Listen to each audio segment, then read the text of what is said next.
Hey guys, here today doing a video on fairing removal for a GSX1250-FA in Australia. So I don't know if there's any subtle differences between here and either Europe or USA, so thought I'd just mention that.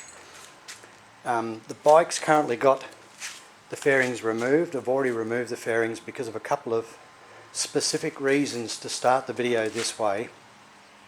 I've seen a few videos online relative to the GSX, different models, and they all seem to vary so much, and couldn't find anything specific to help me with the GSX, never having removed a full fairing before off a bike myself.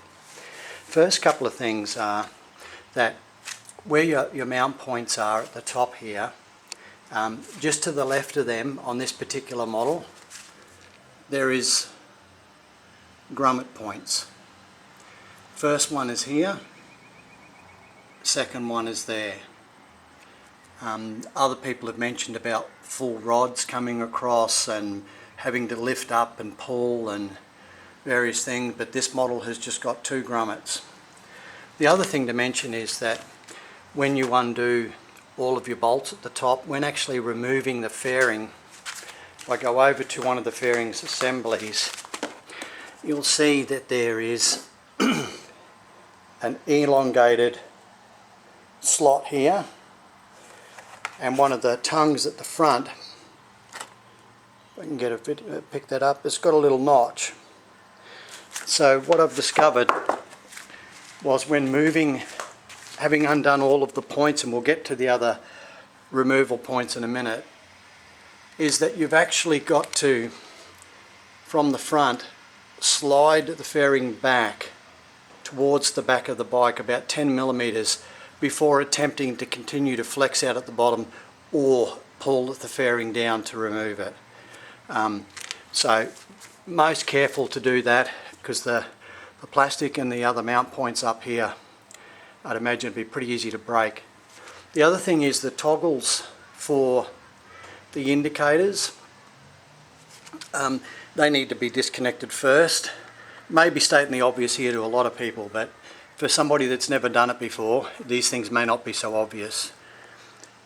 The actual toggle here, you have a little, this is already disconnected obviously, you have a little tongue here. Now this tongue is simply a case of flex up.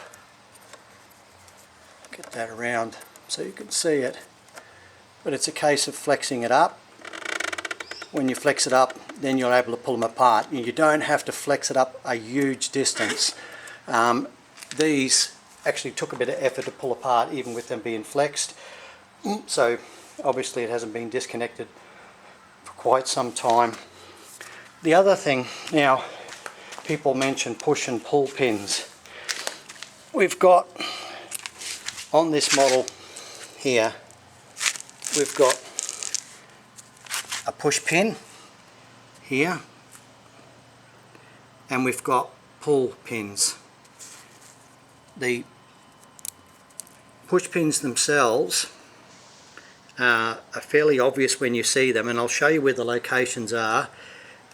You just simply, it's in that position, and push it in with the point of a Phillips head screwdriver, or even a small Allen key head is enough to release it. For the other type, what I did was, you could actually get your thumb and finger on the underside here, while on the circular head side I used pointy nose pliers to actually rotate back and forth and gently move. Ones that have a lot of muck built up around them, such as that one there, actually had to push out, pull out partially, push in, and then pull out again to release all the muck, because it was actually jamming, making it harder to pull out than it should have been. So be careful of that, because if you just brute force pull them out, you will break them. On the points here, at these top mount points up here on the fairings, they're Allen key head and they're obvious where they are. The other points at the front where I've seen other videos, and it doesn't really display properly where they are. And obviously this again once is model specific, but at the top of the radiator mount, and this is on the left hand side of the bike, that's where the first push pin is. Now there's only 2 push pin releases on this particular model. The one is up here, and I'll show you on the fairing where it is. So it's at the top upper radiator bracket on the left hand side. On the right hand side,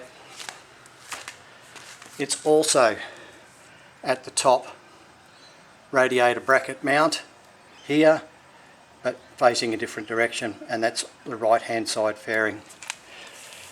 The other push-pull pins are easier to see on the actual fairing itself, and on this particular model there is only 2 for the actual pull out. It's these ones, the ones that I showed you with the pointy nose pliers and using your finger or your thumb there, and then one which is right at the underside as well. On the left hand fairing where we have the mount, looking at the fairing from the front, it's a case of in and around, and there is the push mount that mounts to the radiator, so where you push the pin in to release that little mount point. And on the opposite side, sorry guys, that is right inside there on the black, flat black plastic inside the actual fairing itself. And same thing with the pull mounts there and there. Okay, rest are pretty much self-explanatory. So everything is there that you need to actually remove. Remember those important points at the top. To slide the fairing forward, you have the same on this side, obviously, with the 2 grommet points. A fair bit of resistance there, actually. Quite surprising how much you have to pull to get them off, to get them to be released. And of course all this being done to clean and fit the new oil filter on the bike, and with the trusty Suzuki oil filter tool, which you couldn't do without it. And of course then the assembly is the reverse of the disassembly, which is fairly simple.